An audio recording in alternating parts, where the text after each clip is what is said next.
Selanjutnya kita akan coba install Jenkins ya teman-teman ya. Di sini saya menggunakan Docker buat instalasinya.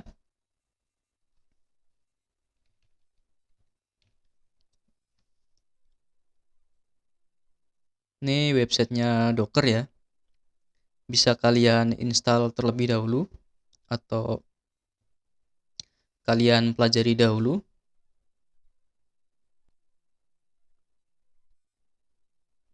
Pertama-tama saya akan menggunakan terminal ya.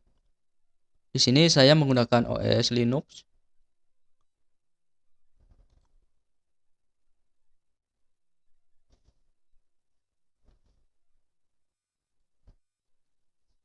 Oke, saya akan buat network dulu ya. Menggunakan Docker.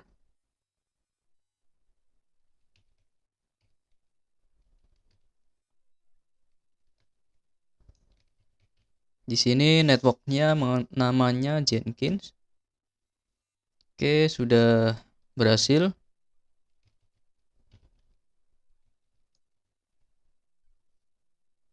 Jenkins. Kemudian saya akan melakukan perintah untuk menginstal Jenkinsnya ya teman-teman ya. Docker run name ini nama kontainer, misalkan latihan Jenkins. Kemudian network Jenkins. Untuk network ini sebenarnya nggak wajib sih ya teman-teman ya. Biasanya kalau kita tanpa memasukkan perintah network, dia akan otomatis. Kemudian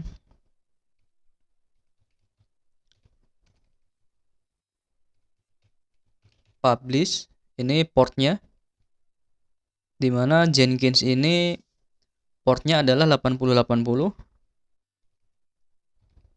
Kemudian saya binding 8080 juga. Jenkins ini adalah nama image ya, yang diambil dari Docker Hub atau Docker registry-nya ya.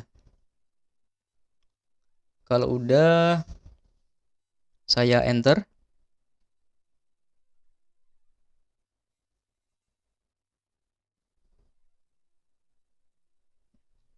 Nah, ini udah jalan ya teman-teman ya. Kemudian kita coba buka browser. Akses localhost 8080.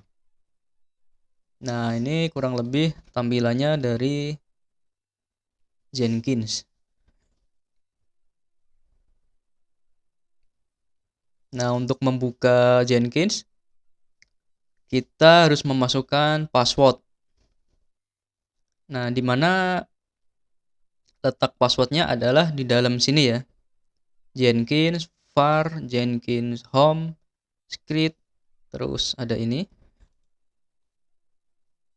Oke, selanjutnya yang akan kita lakukan adalah kita masuk ke dalam kontainer Jenkins, latihan Jenkins yang kita buat tadi ya teman-teman ya.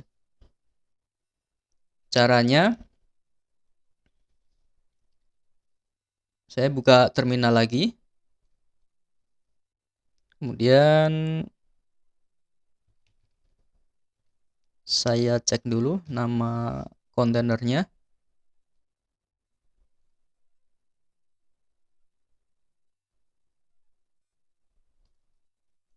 Nah, ini namanya latihan Jenkins ya teman-teman ya. Kemudian saya akan masuk menggunakan docker exec.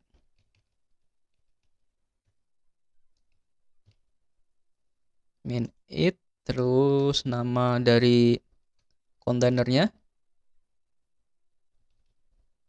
bin base. Nah, ini sudah masuk ke dalam kontainer Jenkins. Kemudian akan kita tampilkan ini ya, menggunakan cat. Nah, ini adalah password admin Jenkins defaultnya. Kemudian kita masukkan ke sini, terus klik continue. Nah, ini tampilannya kalau kita pertama menginstal Jenkins. Selanjutnya klik yang ini aja ya teman-teman ya, biar otomatis. Nah, tinggal tunggu sampai proses install plugin-pluginnya selesai.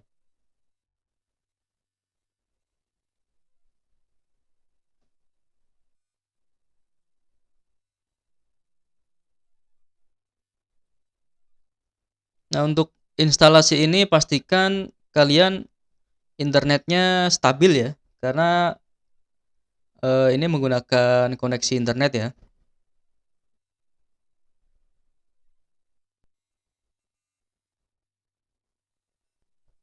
Proses install pluginnya udah selesai ya.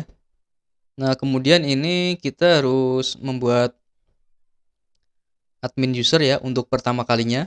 Jadi nanti admin user ini akan digunakan untuk login ya teman-teman ya. Jadi nanti setelah instalasi ini kita login nggak menggunakan password yang tadi. Password yang pertama tadi itu cuma untuk pertama sekali saja ya. Oke, misalkan di sini saya akan membuat user admin password admin.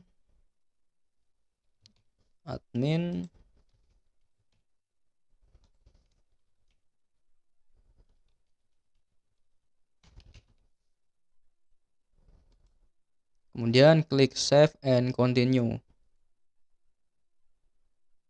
Nah, ini Jenkins URL-nya localhost port 8080. Klik save and finish ya. Oke, klik start using Jenkins. Nah, ini tampilannya ya Jenkins ya, teman-teman ya. Nah, di sini menunya ada berapa ini ya?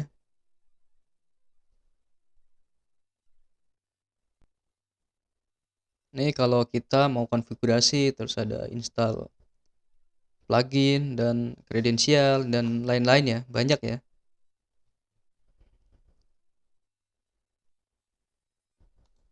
Nah, ini plugin-plugin yang diinstal tadi.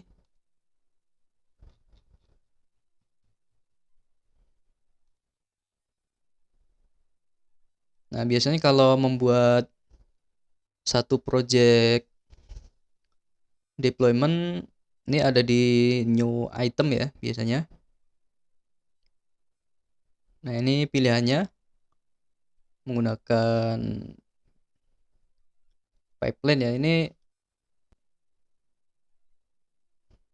ada beberapa tipe ya teman-teman ya. Kalau saya biasanya menggunakan pipeline ya. Misalkan klik OK kalau udah. Nah, ini deskripsi, terus ada build triggers. Nah, nanti pipeline-nya itu di dalam script ini ya teman-teman ya. Nah, ini contohnya ada hello world. Nah, ini stage ini adalah urutannya ya teman-teman ya.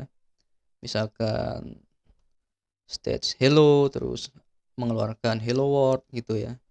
Nah, di dalam steps ini nanti akan ditaruh misalkan ada git ya, ada git clone atau git pull. Kemudian misal menggunakan PHP ada composer install, terus ada testing misalnya gitu ya. Nah, terakhir bisa dimasukin buat deploy gitu ya.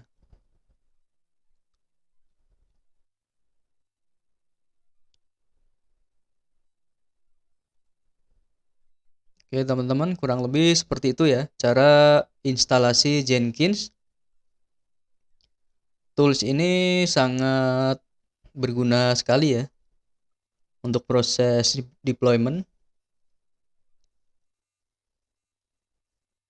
Nah, ini bisa juga diinstal di server ya, teman-teman ya. Kalau menggunakan webhooks itu wajib menggunakan server yang public ya. Karena Git kan nggak bisa mengarahkan webhooknya ke lokal kita, harus ke public. Selanjutnya akan saya lanjutkan tutorialnya. Cara mengimplementasikan pipeline ini ya, menggunakan contohnya website sederhana.